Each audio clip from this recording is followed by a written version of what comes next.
Hello and welcome back to the Agroforestry Through the Elements. I don't know about you, but I can't believe we're already on the final episode of Season 3.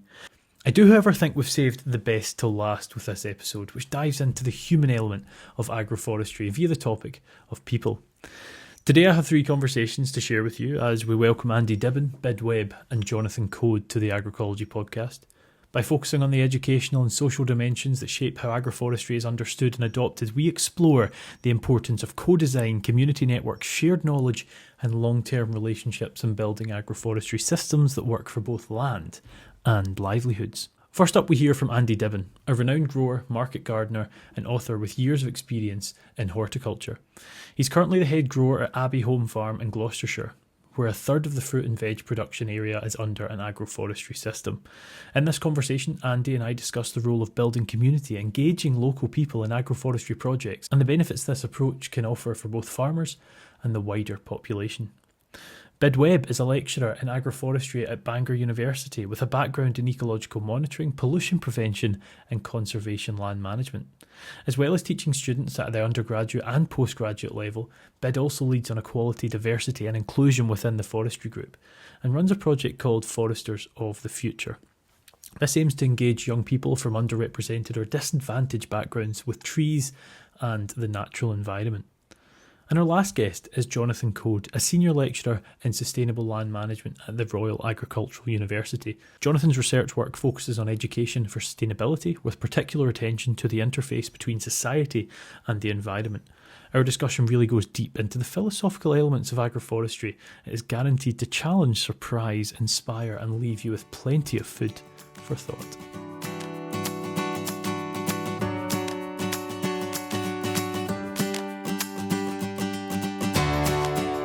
To begin, we have Andy. How are you getting on?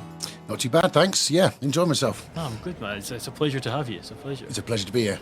Andy, give us a bit about who Andy Dibben is. What's your story? So I'm currently an organic veg farmer. I work at a place called Abbey Home Farm that's in Cirencester, or just outside Cirencester in Gloucestershire. It's a big organic farm, 1,600 acres of organic mixed farming. It's been organic for over 30 years, so there's been no agrochemicals there for a long, long time now. And that has a profound impact on the ecology of the site, which makes it much easier to be an organic grower because we harness sort of inherent natural strengths in the ecosystem to help us grow fruit and veg. But I'm a jobbing farmer. I've worked on lots of different farms, not always organic, not always vegetables. I've done forestry. So you get a really nice comparison of different techniques when you work in loads of different disciplines with and without chemicals. And I've ended up at a good place, basically. But I know that because I've seen other forms of farming. Well, I was going to say, is what you're seeing where you are common in that area, or is that quite an outlier? There's more and more sustainable farming going on, but it takes a long time to have a really profound impact on ecosystems. Stuff happens straight away as soon as you start being sustainable, but to really see the magic takes a long time. So there's a handful of very long-term organic farms on the country, and there's more and more. But if you go to the really old ones, you really get to see the profound impact sustainable farming has on ecosystem and society. When you say sustainable, what are you focusing on? I think that's the interaction between food producers and customers. I think that's the interaction between food producers and the wildlife around them. And I think that's the interaction. In fact, it's all the interactions that come into play when you're trying to produce food. And you can have a lot of impacts when you produce food. And it's up to you as the producer and the techniques you choose whether those impacts are damaging impacts or they're beautiful impacts. I think it's almost impossible to have no impact. So you have to define what impact you're going to have. You speak a lot about networks, be they biological networks or be they, communicative relationships. What role do people play in your role? Okay, so we're a very public-facing farm, and we engage with people in a huge number of different ways. And I'll take you from the bottom up. We have a preschool nursery. So that's kids that are sort of 3 and 4 before they've gone into primary school. And there's a daycare centre or nursery. It is a nursery on site. We then take inner city school groups, come to the farm and spend the week there and learn about everything we do on the farm. I train a team of apprentices. That is my workforce, as a team of apprentices. We take university groups onto the farm and show them what to do. We do professional training with other farmers. We train Soil Association inspectors on the farm, and then obviously we have the workforce, and then we have our customer base, and then we have the local community that exists in the space that our farm impacts, so air quality, water quality, all those things.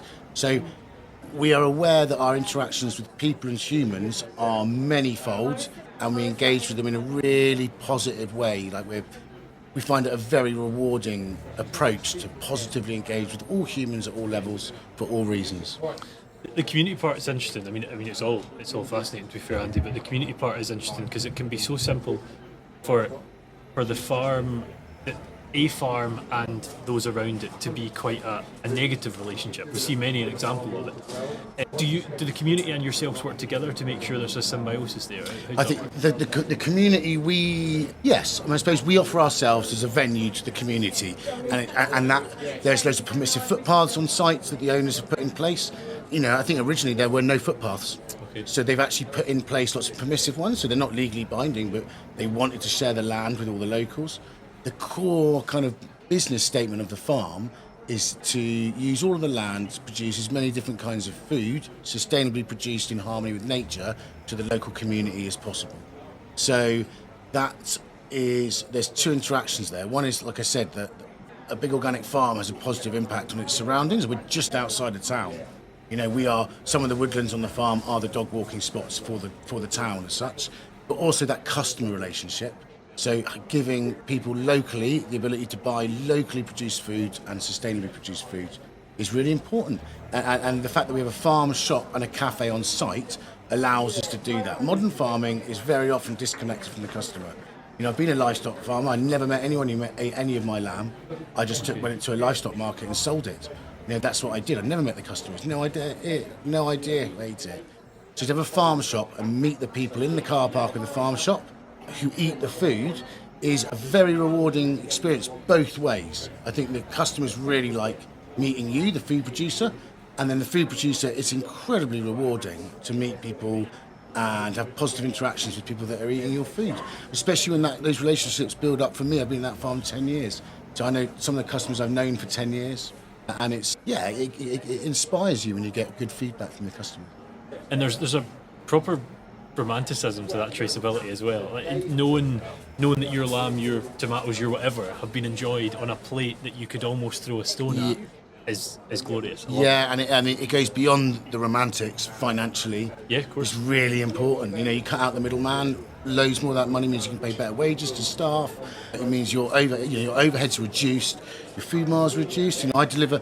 We got a veg pack shed, and I deliver the veg 50 metres to a farm shop. No petrol involved in the delivery at all.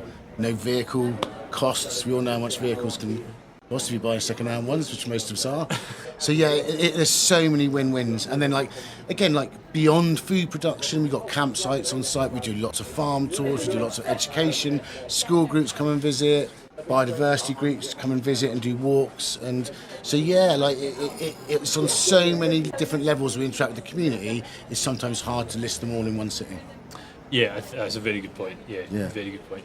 It's there's something about that food story. I don't know what it is that ticks that box for me, but when you bring someone onto your farm, one, them having the opportunity to see, okay, this thing that I eat quite often it's not travelled more today than I have in a lifetime. It's from nearby, it's from people I know. Yeah.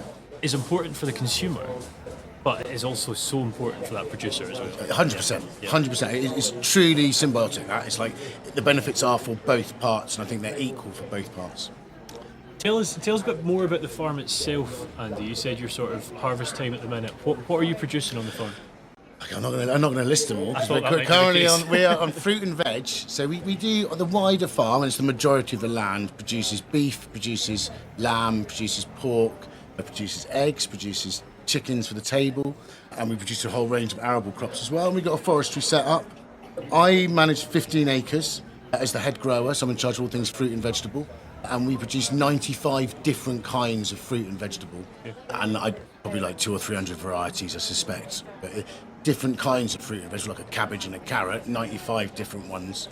And that's a really important part of our resilience. We've had the wettest year on record, followed by the hottest, driest year on record. In neither of those did all 95 produce top commercial rates, but that's almost not the design of the system. The design of the system is that whatever the weather we get, 60 to 70 are going to produce really, really well, and on a really basic, non-financial level, feed people. And I think with climate change getting worse and more intense for farmers, that's a really important to look beyond. At the end of the day, farming, depending on what your views are on economic models, farming exists to feed people. That's the number one thing. When you get into profits and where your food should come from, well, that's different. We're not in a political podcast, but on a really basic level, farming is to feed the population. So when we talk about resilience, it's not financial resilience is important, but actually feeding people is going to become harder and harder as the climate gets more and more savage. I would say feel free to get political, but I just wouldn't understand it. I don't understand policy. I'm terrible at it. I think it's always about that, isn't it? You were saying about, not all 95 are going to yield perfectly, but that's the whole concept of not putting your eggs or your cabbages in one basket. Yeah. That's the whole point of it. Yeah. And I suppose the other key thing there is we are a farm shop. So my route to market is what you'd call retail. And it's still the main way that people buy their food. There's lots of box schemes and all these sorts of things in farmers markets. Most people go to a physical shop, permanent shop, and buy their food. And a big part of that experience for the customer is choice. You can get choice in a vegetable box, but in a retail establishment, people want to look at chard, spinach, and kale, and then decide which one they want to have for dinner. So that breadth of crops that we produce, it's got resilience to it, but it's also the model that is required. And we're particularly very passionate about growing everything ourselves. We do buy stuff in, citrus, pineapples, bananas, maybe one day, but not at the moment. But if we can grow it, we will grow it and we will provide it. And that choice is really, really important. And that's one of the biggest skills for me is growing the right variety, enough choice to keep people coming in the right amounts, so the choice isn't leading to loads of waste, basically. And the cafe comes in quite strongly in that model. And any excess goes to the cafe and feeds people in the cafe. I'm going to shout out my mum. I was very impressed that this year we got 5 lemons in a Scottish island. That was pretty impressive. Yeah, we did the first commercial harvest on the Isle of Wight this year. Oh, really? Yeah. So that is the warm weather creeping north. Yeah, that's it. It's quite impressive, isn't it? It comes with its flaws, but it also comes with there's times of change and times of opportunity. Exactly. Yeah. Exactly. You mentioned there's forestry on the farm. What role does that play in the whole? So a lot of the buildings have been milled and made out of the wood on the farm because it's a multi-generational farm. There's been planting going on for a few generations before the current sort of partners of the farm, and so that means that forestry is a long-term thing. So you don't plant trees to use yourself for timber, you plant trees for the next generation to use. So it's been going on for a while. So I think the economics of doing that now is tricky, like milling it yourself to build your own buildings becomes more and more cost prohibitive. But in the past, that's definitely been done on the farm. So the farm shop and the cafe are all made out of trees from the farm. That we now have a wood chip boiler that heats a lot of the facilities on the farm. That chip is all grown on the farm to heat so it's it's nice and sustainable in-house. More resilience. Is the goal a circular economy? Is that? I think we all I would say we aim for it, but we probably know it's not achievable. Yeah. So there's solar everywhere, wind turbines, everything's there. Anywhere where we can bring it in-house, a lot of the stuff we did that with really shone through as being advantageous during COVID, when essentially we were almost shut. We were still providing food, but we realised everything in the world was made in China, and we couldn't get it tomorrow anymore, and it was taking months, like tractor parts and things like that. So more stuff that we can have in-house, the better the resilience. Yeah, and I think if you use the circular economy as an example, that's an absolute. It's done. It's circular. Yeah. I'm a big believer in targets shouldn't be hit. I think if you're hitting targets, you're making them too easy. They're not rules, they're guidelines. Exactly. That's what I always say about my crop plan. Yeah. I like that a lot. Don't know what the consultant will be saying, but I like that. You've talked about the fact you're right on Cirencester. Yeah. Right on that. Are you finding a lot of? Do you see rural customers as well as urban customers? Is that community both? Yeah, we get both. I mean, I've worked on a number of different organic farms. The successful ones are all based in affluent parts of the country. So I'm in the Cotswolds. There's lots of big country houses with very affluent people, and it's one of the. It's a sad fact, but it's a reality that if you're an organic veg grower, affluent people are probably going to be your customers. Yeah. And that's something we all like to address and change. But at the same time, that is the current reality. And I think the economics outside of the farm is what needs to be addressed. There's not much we can do as food producers to address that. But there are a lot of people from rural area around us who come and shop with us. But there's still a lot of people, because we're a walk from town, people will cycle and walk out from town and visit us as well. So yeah, we get all sorts. Yeah. Do you see a future, and this is a different story for a different day, I understand, but do you see a future where organic produce is accessible to all? That seems like an ideology. When's the revolution? It requires it. That's not just pretty much. I think, it's the cost of food. There's no one in organic farming who's a millionaire off growing organic veg. It doesn't exist. Most of us barely break even on organic veg. So the reality is, it's not overpriced. It's that most people don't have enough money left over after paying for energy bills, rent, and on insurance to spend on good food. And until those things are addressed, it's going to be very, very hard. It's hard. If there's someone listening, Andy, who's on a farm that's near a substantial amount of people, most of us are near some people, but a substantial amount of people, what would the advice be to those producers, to those owners, managers, whatever we're saying, to feel like part of it as opposed to an opposition? Because there is. Yeah, 100%. There's a lot of tension between urban and rural environments. I think is direct sales. Okay. So sell directly to your customer. Whatever you do, and I didn't. When I'm talking about the farm, interestingly, we have dairy processing. So we make cheese and we bottle the milk on the farm. My wife does that. We make yogurt. We have a butcher on farm. So they go off. The livestock leaves the farm to be killed, but it comes back to be cut up. So we're in control of that supply and demand to our customer base.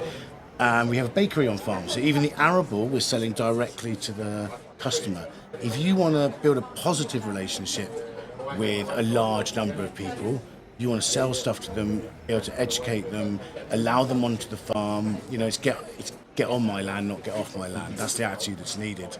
And when you do that, those relationships become very positive. They're never going to become perfect.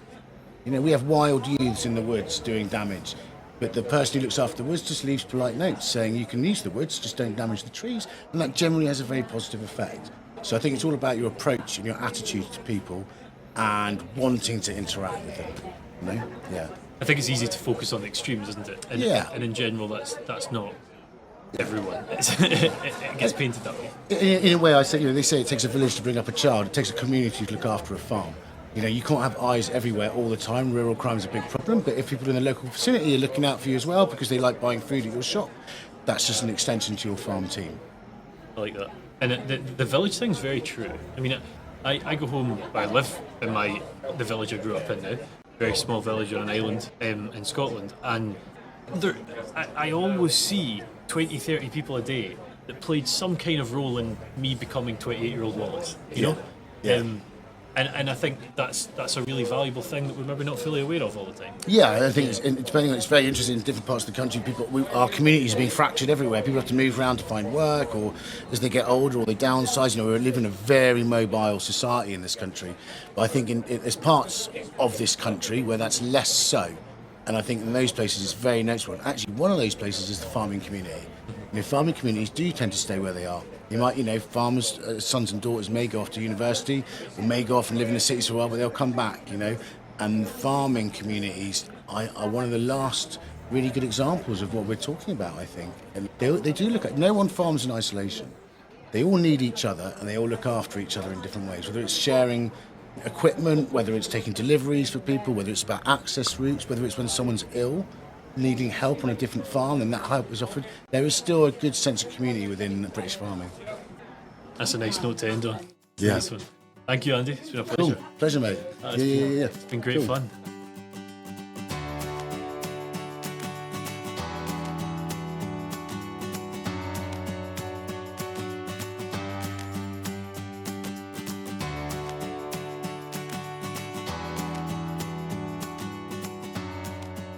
Bid, how are you? I'm good, thank you. Bid, for those that don't know you, tell us a bit about who you are. Okay, my name's Webb. I'm a lecturer in agroforestry at Bangor University. I'm originally from Aotearoa, New Zealand, but I came to live in Wales something like 23 years ago, quite a while ago. Not that you can tell from my accent. Yeah, I'm really interested in food and how we grow it and how we can do this in a way that's not trying to fight nature. Yeah, because that seems silly. So, yeah. It seems like a really fundamental question about being human. Some people don't think that. Some people think I'm a bit mad, but I think it's just something that should be the case. You know, in such a small period of time, we've almost created a divide between food production and nature, and you know, the last century-ish, and it's always been connected. And I think we're now starting to change that narrative, where we are seeing that connection again, and that's a positive direction to go in. yeah, I am. Well, I'm quite an optimistic person, so I think, yeah, of course it's going that way, and we see, you know, I talk to people all the time. We come to an event like this, and you can see lots of people doing lots of things, but not everybody is on board with this, and I actually really value other things that I do in my life that perhaps take me into contact with people who aren't like-minded, and then it puts me back in my place and go, oh, okay, it's, you know, this isn't just something that everybody understands, that people are part of nature, we're not a separate thing. So yeah, it's good to have that reality check sometimes, and then it kind of inspires me to do a bit more. At Bangor University, what's your role there? A lecturer in agroforestry? Yes, I'm a lecturer in agroforestry, yep. So I'm also the course director for the environmental forestry and the tropical forestry course, and we run a blended learning program. And where are a lot of your graduates going? Where are they going? What's next for them? Where do they find themselves heading? They find themselves all over the place. They find quite a lot of them found themselves at the Agroforestry show. Oh, well, excellent. You've seen a few of them, yeah. Yeah, I have. So one of the most amazing things about, I mean, we've been teaching agroforestry in Bangor for, I don't know, 30, 40 years or something, but we've been teaching forestry for 100. And so the network of Bangor foresters, and I want to use forestry as in its really broadest term, is huge, and it's international. So getting back to what you were saying earlier, how do you maintain that diversity? We cultivate that network. And in fact, I met one of our distance learning students yesterday who I hadn't met before in person. And I was asking me, so I'm from Bristol. I was like, I talked to a student from Bristol who's just joined in September. Can I get you together? And we do things like that so people can come together. I know that you had a question earlier. I went off on a tangent. I'm sorry. I'm so bad for it. No, it was. Yeah, no, you did answer it. You did answer it. It was where they end up, you know. Yeah. Oh, yeah. So they end up in lots of different sectors, in private sector, in charities. There's people doing restoration work. People doing agroforestry, advisors, practitioners. There's people doing, you know, commercially facing tree work of any description. Some people go into investment. Some people go into, you know, all sorts of different sectors, because my big message, probably, that I keep saying all the time is that everything's interconnected, everything's a system, everything's a network. It's not one silo. So whatever industry you can think of, that trees will be related to it somehow. And we're trying to equip people to be able to take that knowledge, that understanding, and that critical thinking out into the world, and they do. And it's an important thing to mention. It seems silly saying it at the agroforestry show, but it's an important thing to mention that be your degree in music, finance, or agroforestry, there's so many transferable skills. I mean, Exactly. I had students that went into careers and I'm like, I did not see that. You know, and that's what's so good about it. We've been looking at agroforestry, and what a nice way to end would be asking a bit about the Foresters for the Future project and looking forward. So what's involved in that? Okay, it was the Foresters for the Future project has had a couple of iterations, and I've had a few challenges. The core idea is that I want to encourage people to understand that trees, and by extension nature, is wholly relevant to their lives, and that they're most likely quite a fan of it, but they might not realise. And I want them to understand that lots of things that they're worried about, trees can be part of the answer to that. And often people have no idea about that, and I just want to inspire people to get involved. And the reason why I want to do that is what I was saying before about this diversity of ideas. We have this really we're in a crazy world, and we have massive, these wicked problems which is super difficult to solve. And it's not just, I say just, it's climate change, and yes, it's the biodiversity crisis, but it's other things that aren't quite so obvious. So, health and well-being, conflict, and all of these things are related. And the degradation of our, of planet Earth is, it's not separate from that. It's completely related. And if we can see that, I'm concerned about conflict. Lots of conflict is driven in part by environmental triggers. So addressing some of those and getting everybody in a kind of mutual understanding of that, then we can start to think about solutions. And does that work as like a mission for people to get on board with? Is Foresters of the Future a group? How does it present itself? Okay, I guess? so the way that I'm doing it is so this is a project run by Bangor University. It's funded by Scottish Forestry Trust and Welsh Government. So I have, it's not just something that I think is important. It's something that other big organisations also think is important. And we run a forestry youth camp. And so we had our first camp just over a month ago, and it was in mid-Wales. And the idea is that we bring the people who are traditionally not represented within the broad forest industry together, and young people, to try and inspire them. Mm-hmm. And so we have a camp, and it's a week long. We're in tents on the side of a hillside, and we just get immersed in all things trees. And there's no phones, and it's great. And we do lots of different hands-on things around trees, just to open people's eyes to the possibilities. And not so what surprised me, I realised that some people aren't quite as obsessed with trees as I am, but yeah, fair. I was surprised that many of the young people that came to the first camp didn't realise that we were going to be talking about trees. Okay. It's called a forestry youth camp, but that connection wasn't made. So that was a really interesting eye-opener for me. And then also, as part of it, when I was chatting to a few people, and I said, "So, what do you learn about climate change at school?" And they said, "Oh, yeah, that's just something that happens in geography, and that's something that happens in poor countries."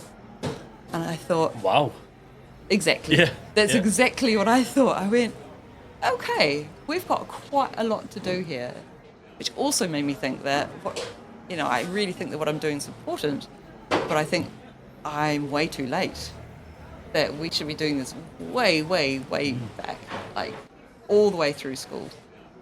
And at first camp a month ago, apart from obviously all the confusing stuff, but that's useful information, is it feeling positive? Yeah, it's feeling really positive. So a lot of our young people were, not really interested in trees per se, or interested in nature. Not that they necessarily thought that it was a bad thing, but it just wasn't in their radar.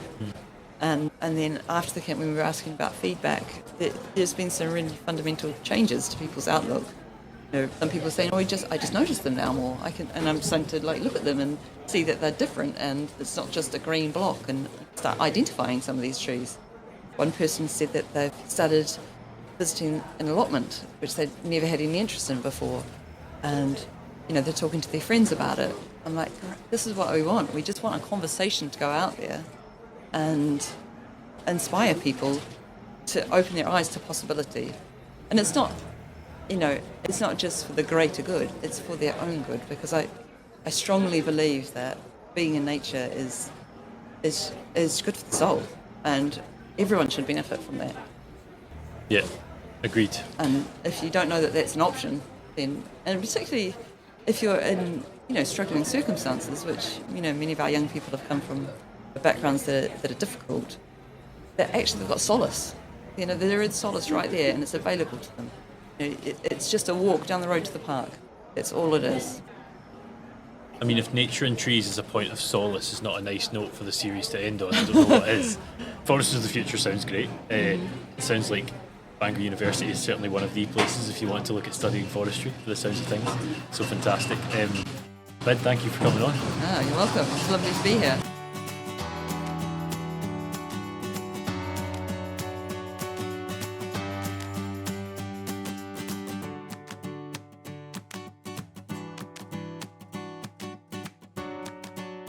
How are you, Jonathan? Yeah, I'm very well, thanks. Just so people have a bit of background on who you are, Jonathan. Yeah, who are you? Who are you?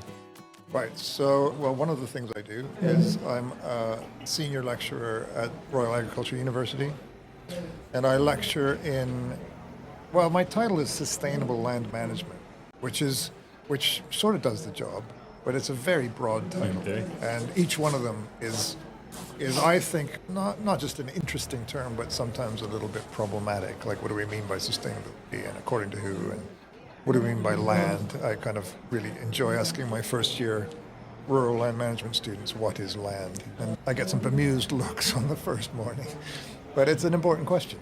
What is land and what is management is also a good one. So that gives you a little flavor of, who I am at the university. I work a lot with questions.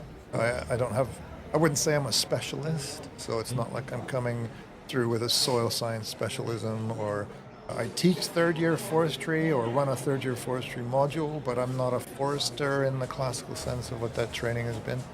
So really I see myself as someone to invite students into both the kind of width of this landscape we're in that we call, whatever we call it, the agricultural landscape or the natural landscape, whatever, but also something of the vertical of that too. It's kind of like, how did it come to be what it is, and what's our role in it, and that kind of thing. With a focus on what's happening at REU, both with a research and an educational hat on, what's happening focusing on particular agroforestry?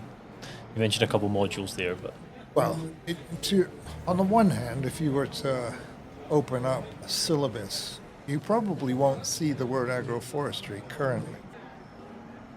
That said, there are colleagues of mine who've done their work and research specifically in agroforestry. There's an agroecology master's degree which I run and which colleagues teach into. So you would see, rather than see it like in somewhere like Bangor, you'll see agroforestry on the tin. For us, it's sort of woven into this tapestry, I would say. I think that's, sometimes if they've got that dedicated course, that's fantastic. But there's also space for it being integrated into other related sectors, be that agriculture, be that forestry, be that whatever. So yeah, I don't think that's a bad thing at all. I don't think so at all, because to me, like let's say in the forestry module, forestry really can be taught as, in a way, the equivalent of intensive cropped agriculture. Like the equivalent would be how many trees can we get in a given area of land, and how much do we think we're going to make out of that area of land in terms of cut timber.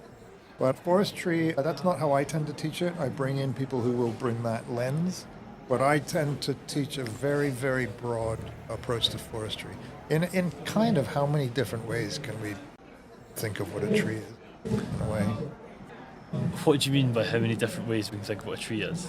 Well, I had a group in a couple of weeks ago, and they were young people exploring where they might go next. So they weren't RAU students yet.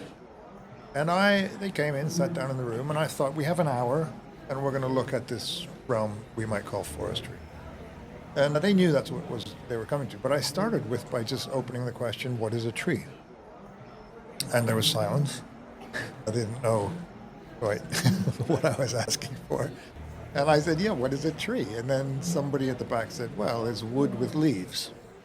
And I thought, fair enough, it's wood with leaves. I kind of want to try and answer this and see if I'm on the right lines. Yeah, go for it. Well, the thing that's jumping out to me, I feel like it's more... So what they've said is not incorrect, but it's almost like, I feel like the question's so basic, there's more to it. And to me, a tree is a thing that converts what a lot of organisms can't use to live into a thing that they can. That's the important thing for me. I.e., we can't really live off carbon dioxide, but we can off oxygen. That's a big thing for me in the head of yeah, of and what a tree we're pretty is. good at putting carbon dioxide out. We are, yeah, absolutely. Yeah. So, and then some people would catch that one. Some people would say, well, a tree is part of this carbon-oxygen cycle. But actually, I dwelled on it for quite a while until people said, oh, okay, a tree is a living organism. And I went, okay, well, what's living? And, if you go around it enough, really the example I gave is it's very well known. There's this analogy of 6 blind men. It comes out of a Buddhist context. 6 blind men come to approach an elephant, and they all sort of encounter the elephant at a different point. So somebody grabs hold of an ear, somebody grabs hold of a trunk, somebody grabs hold of a tusk. And so the guy who grabs hold of a tusk says, oh, an elephant is like a spear. And the guy who's got a leg goes, well, I don't know where you're coming from, but no, like an elephant is like a tree. And, no, somebody grabs the trunk, an elephant's quite a lot like a snake. And in a way, to me, that's what I'm inviting them into. So that actually, a tree is not one thing at all. A tree depends on our lenses that we approach it with. But also our tree is what I would call coming out of a frame of reference. And we went through that quite a ways. So when I bring in Grove Sykes from the Gloucestershire Wildlife Trust and I ask him to share his understanding of trees, he has a very particular lens. And that really has a lot to do with biodiversity. How many species does the ash tree support? How many species might we lose? Then if the ash tree goes, what are the relationships? What might sycamore come in with? All that kind of thing. So if you ask Grove, a tree is a complex organism nested in a web of very complex organisms. So then I'll ask John Lockhart to come in from Nicholson's, and if I ask him what a tree is, he says, well, a tree is very effective at taking that carbon out of the air, putting it in the ground, and we can talk about how we might put a monetary figure on that. So that's a different tree. And then there's another tree. I was at Groundswell, and there was a ancient oak, not just a veteran, but this was an ancient oak. Somebody walking up to that tree would probably say, well, that tree's not very healthy. That's on its way out. Because it was literally half a tree, about 700-800 years old. Whereas the chap who knew the kind of beetles that live on trees went, this is now a tree in the perfect state to host this kind of community of beetles.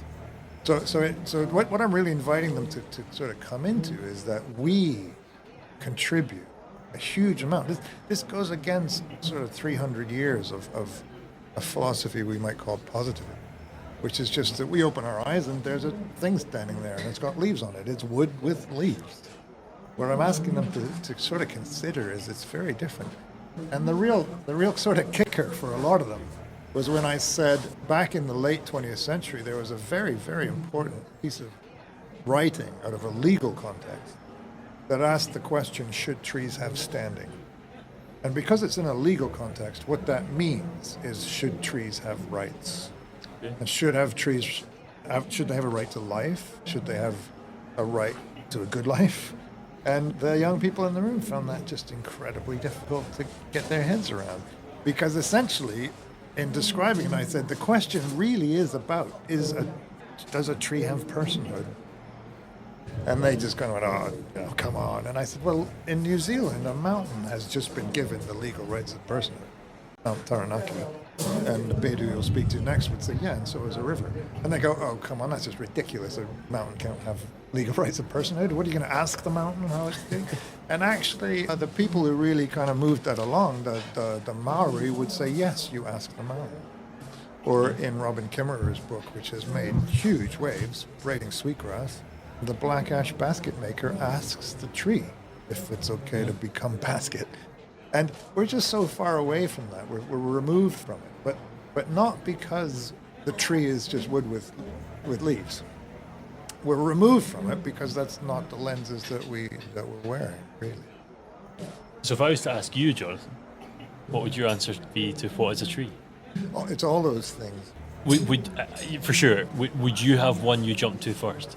If you hadn't considered this question? I'm a child of the 20th century. I'm a child of my education. I mean, education is a very formative thing. So I don't go around talking to trees. I have friends or know people who do and get answers. I just spent a few days with a wonderful guy from Ecuador he's American, but he lives in Ecuador, and he's helping the cloud forest restore on one of the mountainsides in Ecuador. And when he tells me that he's taking his guidance from the forest, I no longer ask him what he's had for breakfast or what he's been having in between times. I get it, because if we expand the whole kind of space we're working in, for the indigenous mind, the Maori, the Potawatomi if it's Kimmerer, or the indigenous people if it's the Cree, it's really bizarre for us not to ask the tree.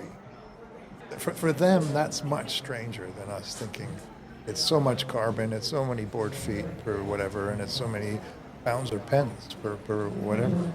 And that to me is an important dialogue, because it starts to say, yes, there is economic value, but what I'm also really sort of inviting is what about value in a broader sense?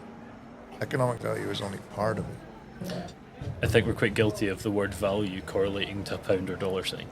We have a very quick association like that, just like we do when we say tree, wood with leaves. Sure, yeah, it's exactly the same. Yeah, absolutely. It's the same. Tree, a thing that is wood that can be made into paper, that is money, that is value. Yeah, sometimes it's too shady next to my house, or sometimes it's kind of pulling up the pavement with its roots, or sometimes, it's whatever it is. But in the language, and Kimmerer is very clear on this, as soon as the tree is an it, we're already grabbing the elephant from a particular angle.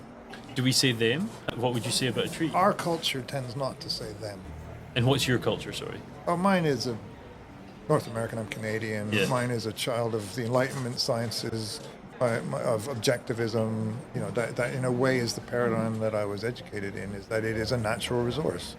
And Canada was one of these countries with immense natural resources. And that natural resources, for me in my 20s, had me walking around clear cuts in British Columbia, where whole mountainsides had been stripped clear of all of the wood on it, everything.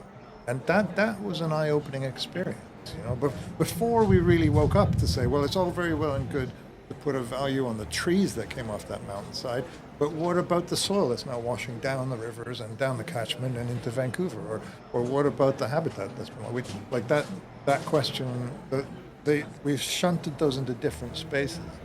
Whereas I can tell you what it's like to walk over a mountainside after the trees have been, but all of them. And it's not a criticism of what I don't want to be heard to be criticizing. It's not an intrinsic, or it's not a blanket criticism. It's an inquiry into, if we're doing that to that mountainside, we have a particular answer to what is a tree, and what is a mountain, and what is a woodpecker, or whatever, or what is a grizzly. And at that point, in that environment, it's definitely an it. It's an it. For sure. They're all its, and not only are they its, they are quantifiable in one way or another. Yield money. The marketable parts are.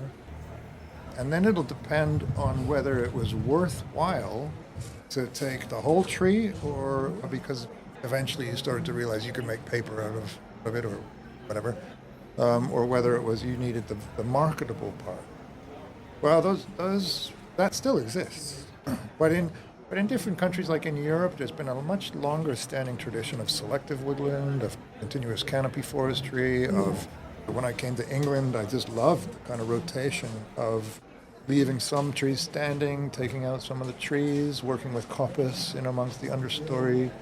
There's a complexity there that is fascinating. You get a very philosophical view of life, it would seem. This is the Would that be reputation fair? I have. Yeah, I'm sort of at the university. It's like, oh, you've got a philosophical question, go speak to him, or he's the kind of philosophical guy. But I mean, to me, I suppose in what's brought me to where I am, because see myself as a very practical person. I can build things, or fix things, or plant things, or whatever. But to me, I think my challenge nowadays would be to say, philosophy is one of the most practical things you can do.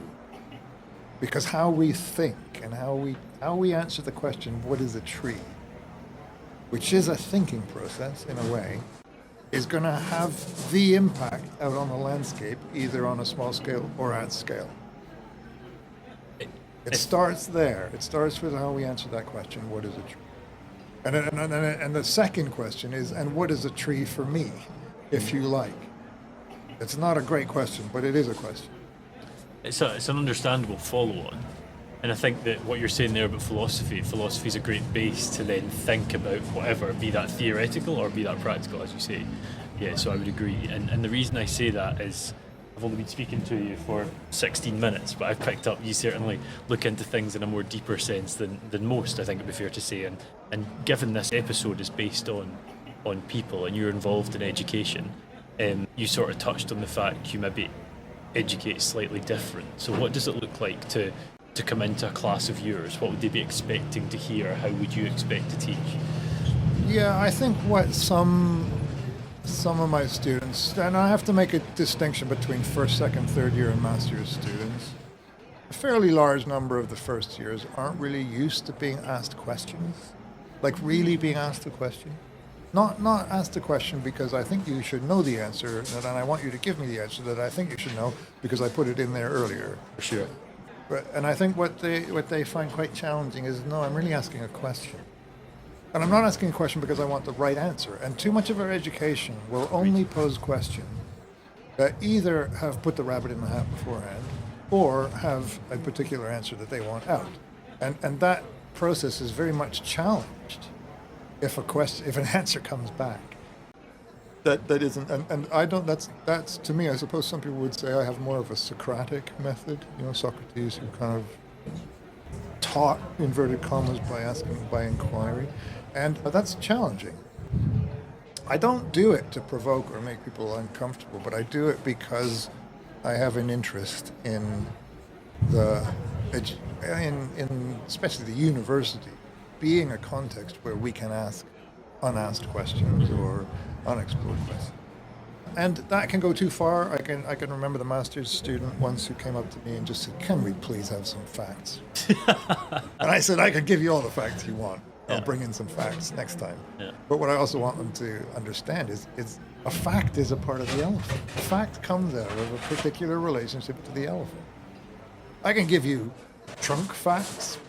I can give you leg facts. I can give you tusk facts. You can have whatever fact. And I'm being a bit flippant there because facts are important.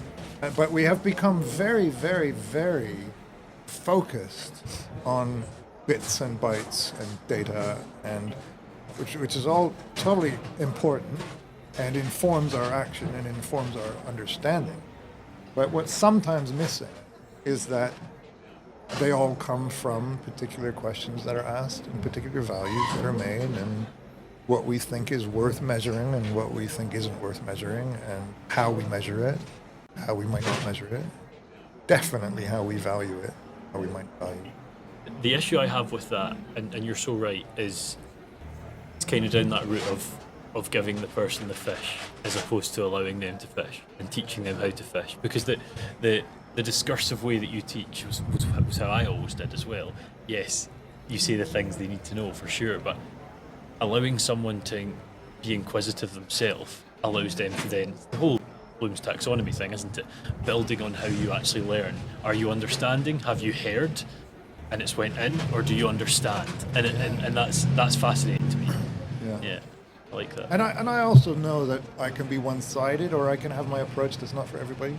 So increasingly I try and find, what is the balance? How can I try? Education is both a privilege and a huge challenge. I find it a huge challenge.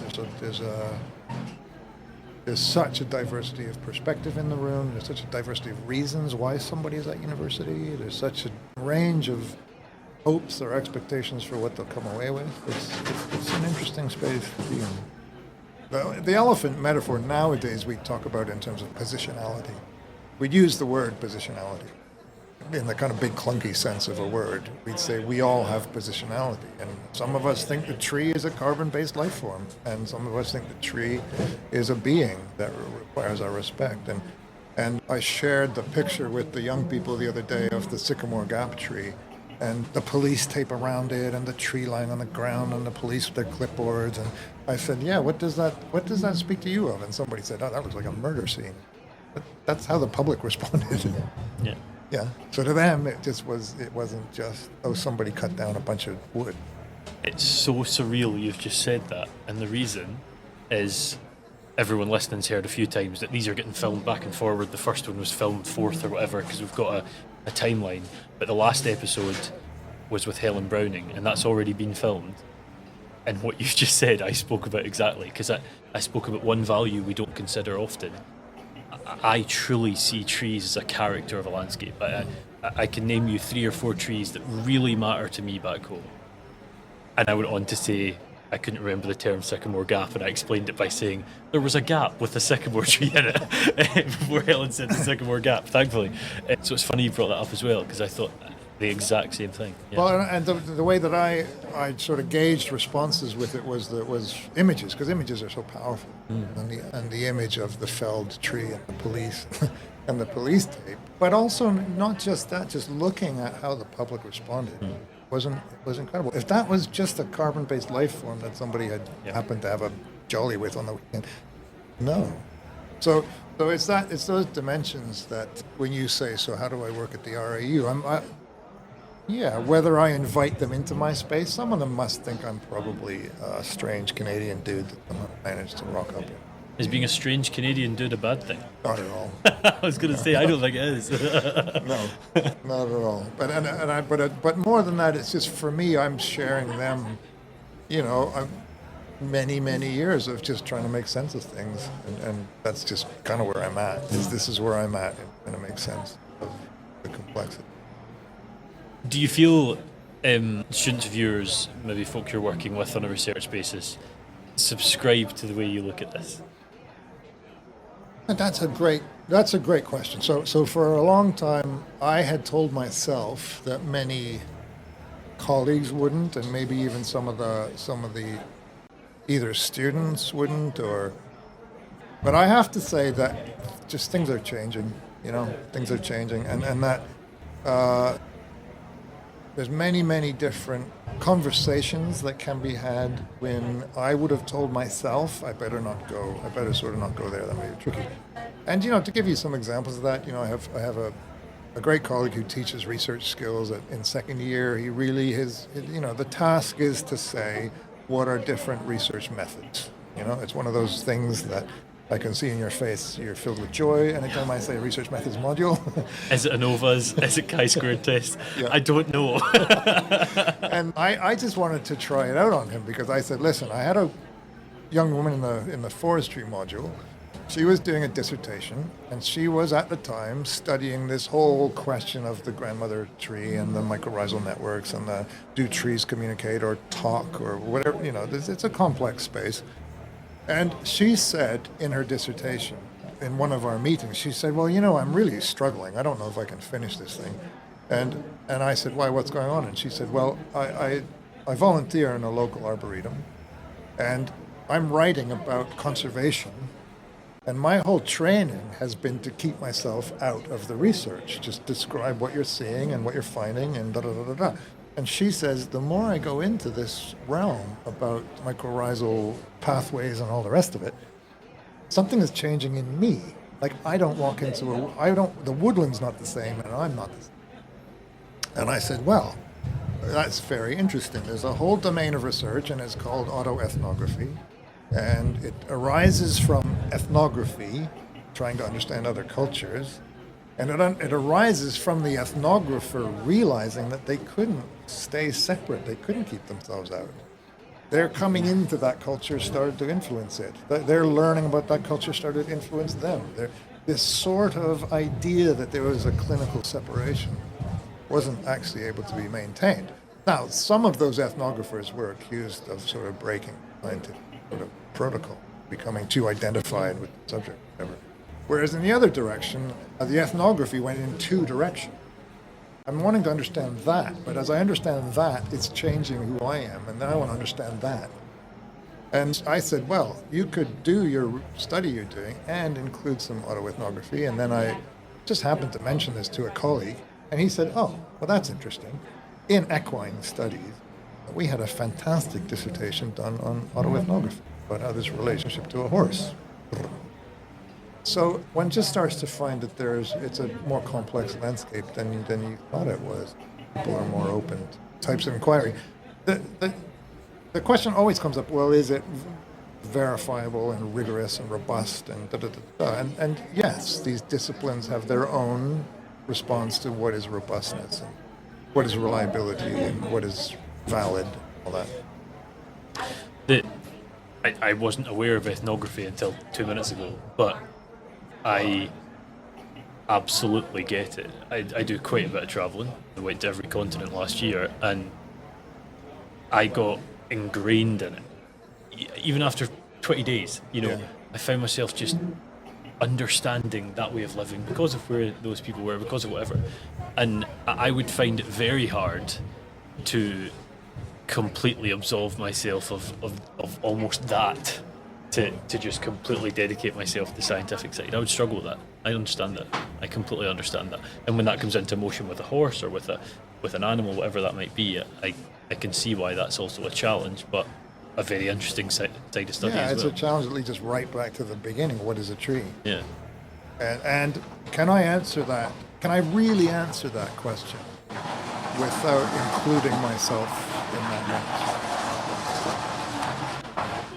That's interesting. My opinion is no. We all have positionality. We all have a lens that we engage through.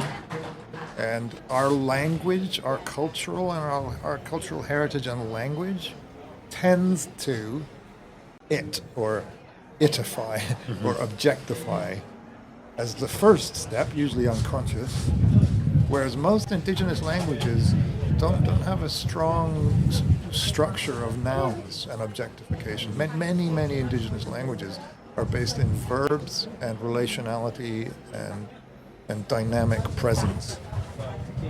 For them, if I were to say, what is a tree, they would almost not understand the question. Because there's an... Who is a tree? Yeah. They would just say, what do you mean? What you mean is who is a tree? Oh, now we can talk. The ability to sort of delve into almost what is another level of people and really questioning yourself or questioning that around you, that or those around you, is a lovely thought, to be honest. So thank you. Oh, you're welcome. It's been great.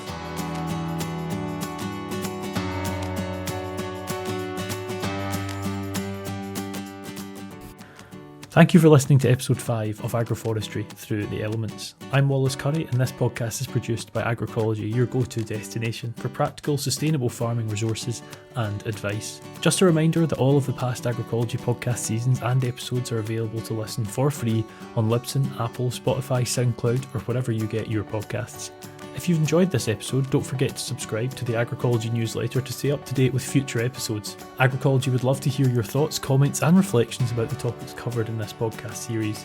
You can contact them via email, comment below, or drop them a DM on one of our social media platforms.